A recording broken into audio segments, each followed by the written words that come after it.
മകള് യാത്രയാവുന്നതിന് മുമ്പ് എന്തെങ്കിലും സംസാരിച്ചിരുന്നോ അമ്മയോട്? എന്നോട് തലേന്ന് വീഡിയോ കോൾ വിളിച്ച് സംസാരിച്ചത് ഒരു 1.5 മണിക്കൂർ. അന്നേരം നല്ല ഹാപ്പിയിലായിരുന്നു കൊച്ച്. ബാക്കിയൊക്കെ ശരിയായി, ഇനി സർട്ടിഫിക്കറ്റ് മാത്രം കിട്ടിയാൽ മതി, അങ്ങനെയാണ് പറഞ്ഞത്. ശരിയാ, 1.5 മാസം മുമ്പ് വിഷയം ഉണ്ടായി. ഓടി വാന്നും പറഞ്ഞ് കരഞ്ഞോണ്ട് വിളിച്ചു. അപ്പൊ ഞങ്ങൾ രാത്രിയായിരുന്നു, മരുവ് കഴിഞ്ഞപ്പോ. അപ്പൊ എനിക്ക് വണ്ടിക്കൂലിക്ക് പോലും പൈസ ഇല്ലായിരിക്കുമായിരുന്നു. എന്നിട്ട് ഞാൻ ഇവിടുന്ന് കരഞ്ഞു നിലവിളിച്ച് അവിടെ എത്തി. അസ്സലാമു അലൈക്കും വറഹ്മത്തുള്ളാഹി വബറകാതുഹു. അമീനയുടെ മരണവാർത്ത വല്ലാത്ത വേദനിപ്പിക്കുന്ന വാർത്തയായിരുന്നു. പാവം, ഒരു കുടുംബത്തിൻ്റെ അത്താണിയായിരുന്നു.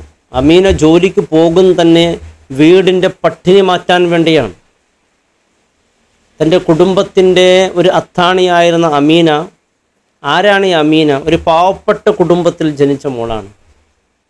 ആ കുടുംബം ഈ മരണവാർത്ത താങ്ങാൻ പറ്റാത്തൊരവസ്ഥയിലായി. മരണമുണ്ടാകാനുണ്ടായ കാരണമാണ് വല്ലാത്ത വേദനിപ്പിക്കുന്നത്. അമീന ജോലി ചെയ്യുന്ന ആശുപത്രി നർസിയായിട്ടാണ് ജോലി ചെയ്യുന്നത്. അവിടുത്തെ ജോലി എന്ന് പറയുന്നത് ഒരുപാട് ത്യാഗങ്ങളുണ്ടെങ്കിൽ എല്ലാം കഷ്ടപ്പെട്ടുകൊണ്ട് അവിടുത്തെ പ്രശ്നങ്ങളൊന്നും കാര്യമായി കണക്കിലെടുക്കാതെ, കാരണം എനിക്ക് ഏറ്റവും വലുത് എൻ്റെ വീടിൻ്റെ പട്ടിണി മാറുക, ദാരിദ്ര്യത്തിൽ നിന്ന് കയറുക എന്നുള്ളതായിരുന്നു. അമീനക്ക് വലിയൊരു സ്വപ്നം ഉണ്ടായിരുന്നു. നല്ലൊരു ജോലിയിലേക്ക് കയറി എൻ്റെ വീടിൻ്റെ പട്ടിണിയും അതുപോലെ ഒരുപാട് സ്വപ്നങ്ങളുണ്ട്, അതെല്ലാം പൂർത്തീകരിക്കണമെന്ന് വലിയൊരു സ്വപ്നം കണ്ടിരുന്നു. അതെല്ലാം അവസാനിച്ചു പോയി. മരിക്കുന്നതിന് കുറച്ച് ദിവസം ഉമ്മയോട് സംസാരിച്ചിരുന്നു. ഉമ്മയോട് സംസാരിക്കുമ്പോൾ ചെറിയ വേദന ഉണ്ടായിരുന്നു പാവം മോൾക്ക്. അമീന വിദേശത്ത് ജോലി ചെയ്യാൻ വേണ്ടി ഒരുങ്ങി നിൽക്കുകയായിരുന്നു.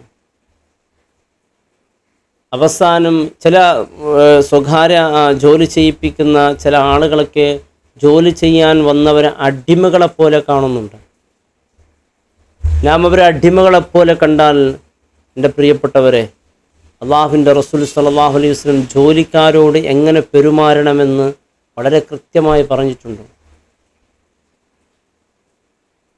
കരുണ ചെയ്യാത്തവനോട് അള്ളാഹുവിൻ്റെ കാരുണ്യം എന്നും ഉണ്ടാവുകയില്ലെന്ന് വിശുദ്ധ റസൂൽ സല്ലല്ലാഹു അലൈഹി വസല്ലം തങ്ങളാണ്. മോള് വിദേശത്തേക്ക് ജോലിക്ക് വേണ്ടിയൊക്കെ എല്ലാ കാര്യങ്ങളും ശരിയായി, അതിൻ്റെ പേപ്പർ വർക്കുകളെല്ലാം ശരിയായി. ഇനി മോൾക്ക് കിട്ടേണ്ടത് ആസ്പത്രിയിൽ നിന്ന് അനുഭവ സർട്ടിഫിക്കറ്റ് കിട്ടേണ്ടതിരുന്നു. അതിനുവേണ്ടി അവൾ അവിടെ യാചിച്ചു. പക്ഷെ അവിടുത്തെ മാനേജർ, ജനറൽ മാനേജർ, അത് അവൾക്ക് തടഞ്ഞു. ഇതവൾക്കൊന്ന് സഹിക്കാനായില്ല പാവം. അവസാനം ഇത് കിട്ടൂല എന്ന കാര്യം അവൾക്ക് ഉറപ്പായി. ഇവർ പീഡിപ്പിക്കും, ഇത് തരൂല എന്ന്. വാപ്പയോട് പറഞ്ഞു, എല്ലാ കാര്യം ഓക്കെ ആയോ വാപ്പ, ഇനി അതൊന്ന് കയ്യിൽ കിട്ടിയാൽ, സർട്ടിഫിക്കറ്റ് ഒന്ന് കയ്യിൽ കിട്ടിയാൽ എല്ലാം ശരിയായി പാപ്പ. പക്ഷേ ഈ അബ്ദുറഹ്മാൻ എന്ന് പറയുന്ന ഈ മാനേജർ അദ്ദേഹത്തോട് ചോദിക്കുമ്പോൾ അദ്ദേഹം അത് കൊടുക്കാൻ സമ്മതിക്കുന്നില്ല, തരുന്നില്ല. അദ്ദേഹം തരാതെ കണ്ടവിടെ ജോലിൻ്റെ കാര്യവും ശരിയാവുകയില്ല. ഇനി കിട്ടൂല എന്ന് ഉറപ്പായി മോൾക്ക്. എൻ്റെ എല്ലാം സ്വപ്നങ്ങൾ തകർന്നു പോവുകയാണ്.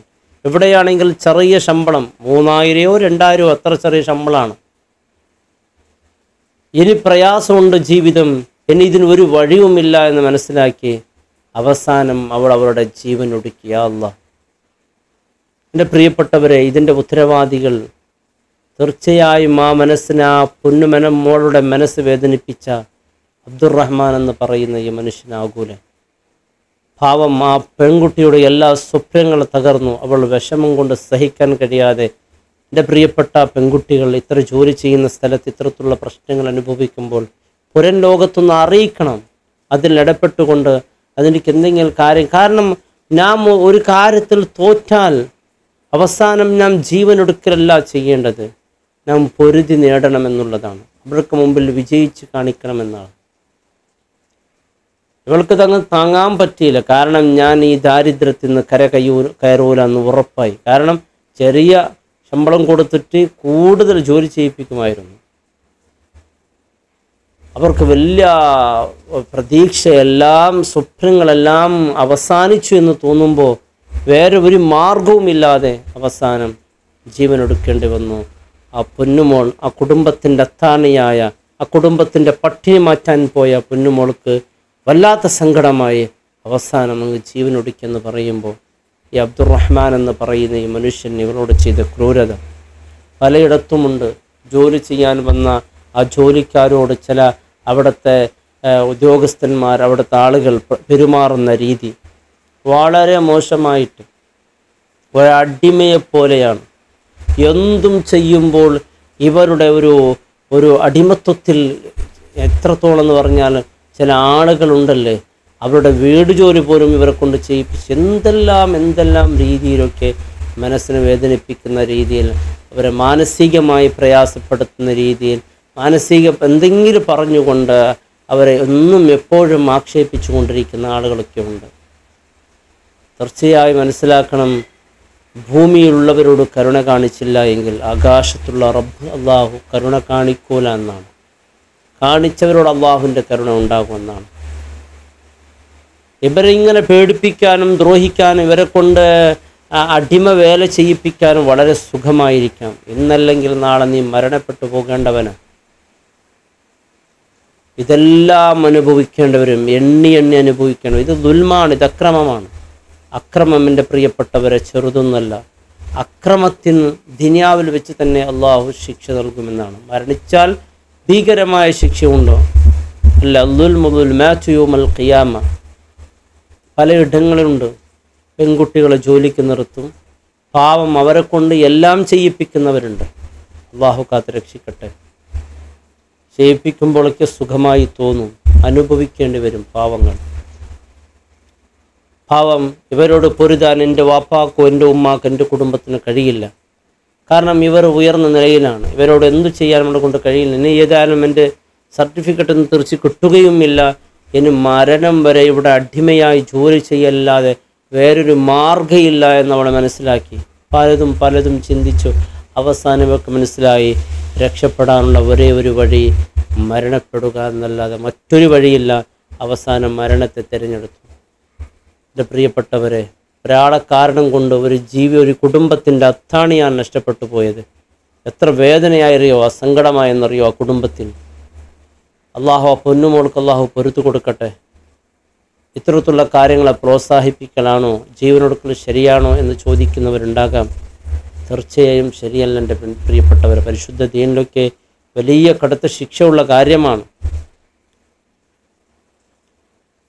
അതുകൊണ്ട് അങ്ങനെ പ്രയാസങ്ങൾ വരുമ്പോഴേക്കും നാം പൊരുതി നേടണം. ജീവനൊടുക്കലല്ല പരിഹാരം. നിങ്ങളെപ്പോലെ ചെറിയ പ്രായമുള്ള ഒരു പെണ്ണായിരുന്നല്ലോ നമ്മുടെ മഹദി ആയിഷ റളിയല്ലാഹു അൻഹ. അവർക്ക് എത്ര പ്രയാസം അനുഭവിച്ചത്, എത്ര സങ്കടമാണ്. അവരെല്ലാവരും കൈവടിഞ്ഞ്, ജോലി സ്ഥലത്ത് മാത്രമല്ല, വാപ്പ, ഭർത്താവ്, ഉമ്മ എല്ലാവരും ഒറ്റപ്പെട്ടു. ആ സമയത്ത് പോലും പിടിച്ചു നിന്നവർ. അങ്ങനെ എന്തെങ്കിലും നമ്മുടെ ജീവിതത്തിൽ അത്രത്തുള്ള പ്രയാസങ്ങൾ വരുമ്പോഴേക്കും നാം ജീവനൊടുക്കലല്ല ചെയ്യേണ്ടത്, പൊരുതി ജീവിതം നേടലാണ് വേണ്ടത്. പാവം അള്ളാഹു ആ പൊന്നിന് മോൾക്ക് പൊരുത്തു കൊടുക്കട്ടെ. ആ കുടുംബത്തിന് അള്ളാഹു ക്ഷമാപ്രദാനം ചെയ്യട്ടെ. ആ കുടുംബത്തിൻ്റെ എല്ലാമായിരുന്നു അമീന. ഇന്ന് എൻ്റെ പ്രിയപ്പെട്ടവരെ നമ്മെ യാത്രയായി. വലിയ സങ്കടം ആ കുടുംബത്തിനുണ്ട്. ആ കുടുംബത്തിന് അള്ളാഹു ക്ഷമാപ്രദാനം ചെയ്ത് ആ പൊന്നുമോൾക്ക് അള്ളാഹു പൊരുത്തു കൊടുക്കട്ടെ. അത്ര നമുക്ക് പ്രാർത്ഥിക്കാനാവുകയുള്ളൂ. അതല്ലെങ്കിൽ ഇത്തരത്തിലുള്ള കാര്യങ്ങളുടെ പ്രിയപ്പെട്ടവർ ഒരിക്കലും ചെയ്തു പോകരുത്. മരണപ്പെട്ടാൽ വീണ്ടും പ്രയാസമായിരിക്കും. അള്ളാഹുവിൻ്റെ പ്രത്യേകമായ കാരുണ്യം കൊണ്ട് ആ പൊന്നുമോനോട് അള്ളാഹു കരുണ ചെയ്യട്ടെ എന്ന് നമുക്ക് പ്രാർത്ഥിക്കാം. അള്ളാഹു ഇത്തരക്കാരുടെ ഷർനെ തൊട്ട് അള്ളാഹു കാക്കട്ടെ. എത്രയോ അടുത്തുണ്ട്, എത്രയോ സ്ഥലങ്ങളിലുണ്ട് ഇത്തരക്കാരെ ക്രൂരന്മാരായ, ഒരു ചെറിയ അലിവ് പോലും ഇല്ലാത്തവർ, ചെറിയ സ്വാതന്ത്ര്യം പോലും തരാതെ പ്രയാസപ്പെടുത്തുന്നവർ. ഇത്തരക്കാരുടെ ഷർനെ തൊട്ട് അള്ളാഹു എല്ലാവരെയും കാത്ത് രക്ഷിക്കട്ടെ. അസ്സലാമു അലൈക്കും വറഹ്മത്തുള്ളാഹി വബറകാതുഹു.